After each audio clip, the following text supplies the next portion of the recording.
Ustadz, bagaimana cara membangun bisnis tanpa meminjam di bank? Karena ada riba di dalamnya. Apakah boleh jika kita bisnis dimulai dengan pinjaman di bank? Adapun jika ada, bagaimana caranya? Taib. Bisnis itu butuh modal.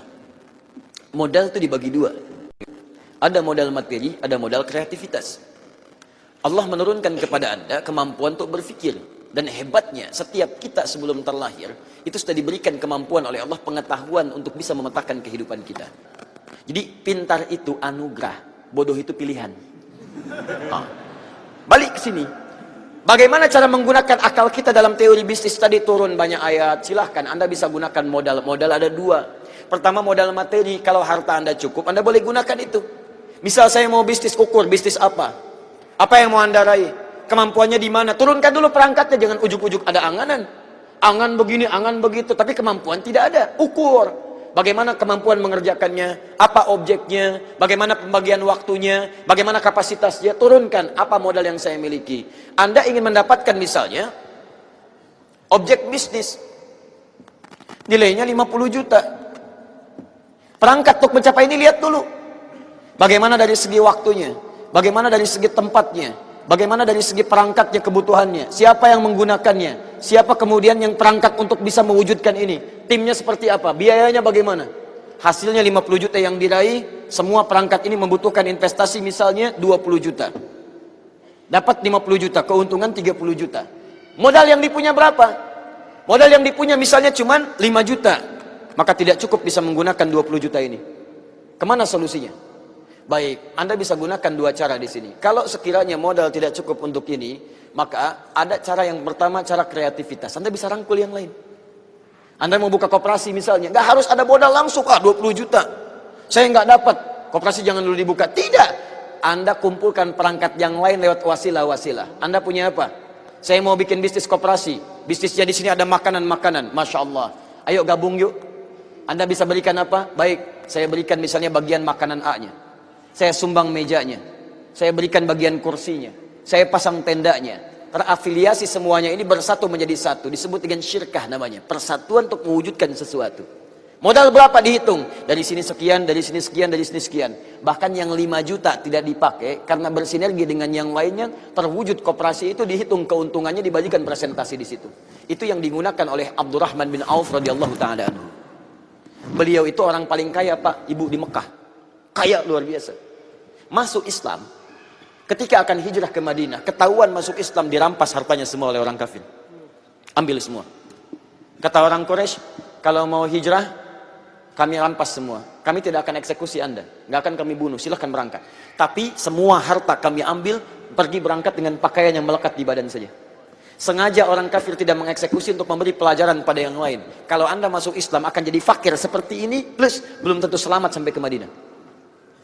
Keluarganya ditanya, kalau Anda ingin ikut suami pada istrinya, silahkan, kami rampas semua, berangkat dengan suami dengan pakaian saja. Tapi kalau Anda pilih di Mekah, tinggal kembali kepada kepercayaan semula. Kata orang-orang kafir Quraisy, saya berikan semua harta suami, jadi orang paling kaya di kota Mekah, dan boleh menikah dengan laki-laki manapun kami fasilitasi. Saya tanya pada ibu, kalau ibu saat itu misal jadi istrinya Abdurrahman bin Auf, misal ibu pilih ikut suami jatuh fakir dan belum tentu selamat ke Madinah, atau tinggal di Mekah jadi perempuan paling kaya dan bebas memilih pemuda manapun untuk dinikahi. Anggap suami nggak hadir subuh ini, ibu pilih yang mana? Satu atau dua? Ikut suami atau tinggal di Mekah? Oh, pikir-pikir dulu. Baik, lihat sini, fokus. Abdurrahman bin Auf kemudian memilih hijrah ke Madinah, istrinya memilih tinggal di Mekah. Tinggal, tidak ikut suami. Ini tidak mudah. Berangkat ke Madinah dengan modal pakaian. Sampai di Madinah, inilah indahnya persaudaraan dalam Islam. Disambut kemudian oleh orang Madinah. Luar biasa. Mereka menolong para sahabat-sahabatnya. Sampai yang mereka miliki pun diberikan. Sifat menolong dengan memberikan apa yang dibutuhkan disebut dengan nasir. Jamaknya disebut Ansar, karena itu disebut mereka Ansar. Turun Quran surah ke-59 ayat 9 sampai 10, paling kanan di pertengahan, agak sedikit ke bawah. Wa yu'thiruna 'ala anfusihim walau kana bihim khasasah. Yang haus disambut dengan minuman, yang lapar disambut dengan makanan. Abdurrahman bin Auf, orang paling kaya, jatuh fakir. Disambut oleh orang paling kaya di Madinah. Perhatikan kata-katanya. Akhil karim, sami'tu annaka kunta ghaniyan, bima makna. Saudaraku yang mulia, saya dengar Anda sebelumnya kaya, jatuh fakir. Kalau ingin kaya lagi, khudh nisfa mali, ambil setengah kekayaan saya. Karena beliau tahu orang yang terbiasa kaya, gaya hidupnya beda dengan orang yang kemudian buat jadi fakir. Silahkan, lihat. Dalam rumus fisika itu ada namanya persamaan gaya. F1 sama dengan F2. Gaya gerak sama dengan gaya dorong. Apa yang digerak, apa yang keluar, itu yang masuk. Saya pukul ringan, bunyinya kecil. Saya pukul kencang, bunyinya kencang. Dalam harta begitu. Maaf, gaya orang yang hartanya cukup banyak, keluarnya beda dengan gaya orang yang hartanya cukup. Anda datang ke sini naik angkot, maka gayanya tawadu. Begitu turun, nunduk, sedekah. Anda pakai mobil pribadi, keluar, ceng. Oh, beda lain.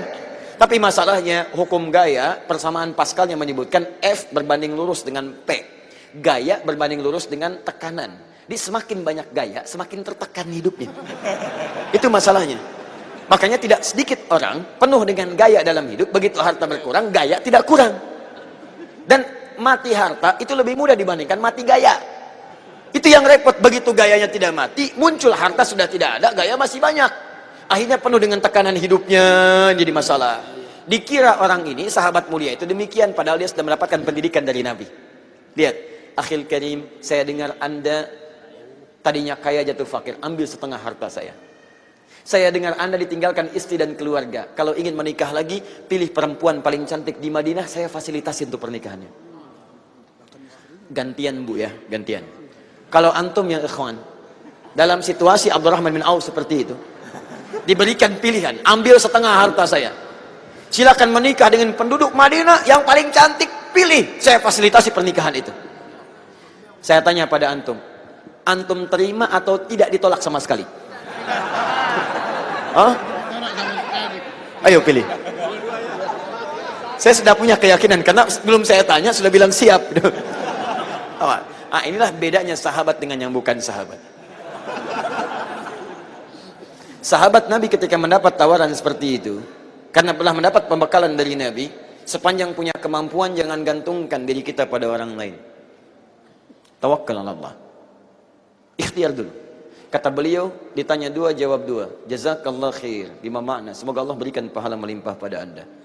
Arini ainal aswaq. Cukup tunjukkan pada saya di mana pusat bisnisnya. Di mana pusat bisnisnya? Beliau ini seorang pebisnis, pengusaha, pedagang, tahu cara bisnis. Apa yang dilakukan ketika ditunjukkan pasarnya? Disitulah beliau berusaha. Modal tidak ada, lihat modalnya tidak ada, tapi menggunakan modal pengetahuan. Cari kemudian jadi penyalur kambing. Gak punya duit buat beli kambing, tapi cari orang yang punya kambing. Saya pasarkan ya. Masya Allah, ambil kambing, pasarkan. Dengan metode yang pernah Nabi ajarkan. 3 bulan. Jadi orang paling kaya nomor 3 di Madinah. Modalnya tidak minjam sana sini. Padahal pinjaman ada, orang Yahudi banyak. Dengan segala riba yang ada di dalamnya. Tidak minjam. Ambil kambing, salurkan. 3 bulan, kambingnya sudah punya luar biasa banyaknya. Ada yang mengatakan luar biasa banyak sampai 10.000 ekor. Belum kemudian untanya. Belum kemudian dinarnya dan sebagainya. 1 tahun, jadi orang paling kaya di Madinah, hartanya saja, kapaknya tadi saya sebutkan semalam, kapaknya saya terbuat dari emas. Setahun. Dan pernah ada suasana ramai di Madinah. Allahu Akbar. Sayyidah Aisyah keluar sepeninggal Nabi SAW. Begitu keluar bertanya, suara apa itu? Orang mengatakan, itulah kafilah dagangnya Abdurrahman bin Auf. 60 ekor unta, 600 ekor unta lengkap dengan emas, berlian, segala hal yang melekat dalamnya. Datang kafilahnya. Kata Sayyidah Aisyah, saya mendengar Abdurrahman bin Auf akan masuk surga dengan merangkak. Merangkak itu maksudnya, ada banyak yang dihisab, hartanya luar biasa banyak, tapi masuk surga juga daripada enggak sama sekali. Masuk. Walaupun diperselisihkan kualitas hadis ini, tapi makna yang ingin saya ambil saat itu mengatakan, begitu mendengar kalimat itu kata beliau, saya sedekahkan semua harta itu untuk kepentingan lillahi rabbil alamin. Saya sedekahkan 600 kafilah. Kalau sekarang 600 truk bawa berlian, bawa emas, bawa macam-macam, masya Allah. Begitu datang, saya sedekahkan untuk kepentingan agama Allah. Ada nggak yang begitu tuh? Masya Allah. Contoh, ini handphone bagus Pak, pinjam. Pilih mana, handphone atau surga? Handphone atau surga? Ayo. Surga. Baik, Quran surah ketiga Ali Imran Ayat 133 sampai 134. Ada orang yang masuk surga, surganya seluas langit dan bumi. Wasari'u ila magfiratin min rabbikum wa jannatin arduha as-samawati wal ardu u'iddat lil muttaqin. Ada orang takwa yang tinggalnya di surga seluas langit dan bumi. Apa amalannya? Amalan pertama, alladzina yunfiquna fis sarra'i wad dharra. Orang yang gemar infak baik dalam keadaan lapang ataupun sulit. Ada tawaran masuk surga seluas langit dan bumi. Baik, handphone atau surga? Surga. Masya Allah. Alhamdulillah, pagi ini ada anak yatim dapat handphone. Ditukar dengan surga insya Allah. Ini surga. Udah perjanjian, alhamdulillah ya. Jazakallah khair. Satu lumayan. Iya. Tuh, Masya Allah. Itu ya.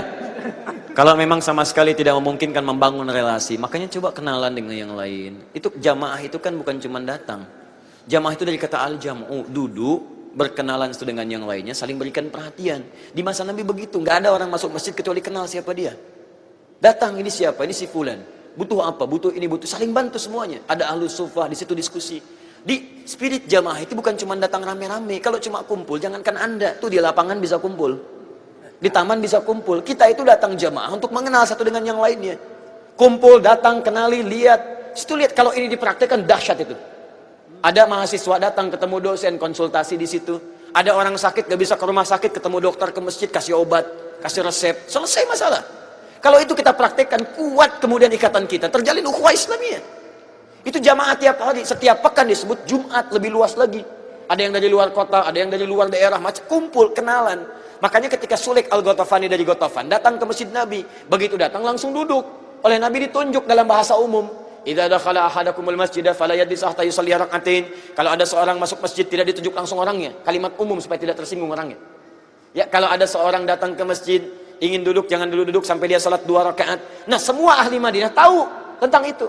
Tapi Nabi menyebutkan itu untuk memberi isyarat. Ada orang datang bukan dari Madinah, kenali siapa dia. Dia belum tahu kebiasaan kita. Coba lihat kebutuhannya. Begitu datang diketahui, Masya Allah, selesai kebutuhannya. Dikenallah dengan nama Sulaik Al-Ghatafani.